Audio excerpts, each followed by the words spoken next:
Évangile de Jésus-Christ selon saint Jean, chapitre 7, versets 1 à 2, 10, 14 et 25 à 30.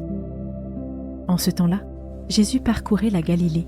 Il ne voulait pas parcourir la Judée car les Juifs cherchaient à le tuer. La fête juive des Tentes était proche.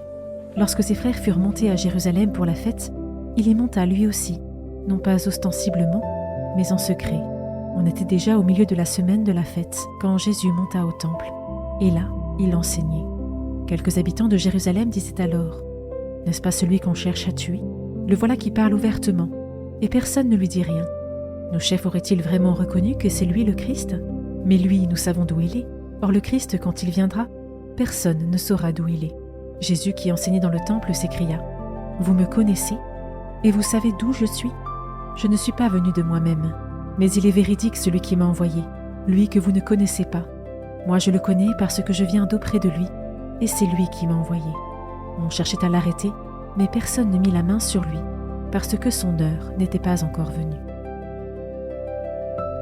Je commence par méditer ce verset. N'est-ce pas celui qu'on cherche à tuer? Le voilà qui parle ouvertement, et personne ne lui dit rien. Jésus sait que l'on cherche à le tuer. Il adapte sa route, agit prudemment, mais ne déserte pas. Il continue à enseigner. Il n'est ni dans l'évitement, ni dans la témérité, mais dans le courage. Comment cette attitude de Jésus résonne en moi? Je peux maintenant m'arrêter sur cet autre verset. Je ne suis pas venu de moi-même, mais il est véridique celui qui m'a envoyé, lui que vous ne connaissez pas. Moi je le connais parce que je viens d'auprès de lui, et c'est lui qui m'a envoyé. Personne n'a jamais vu le Père, mais à travers Jésus, il nous est possible de le contempler.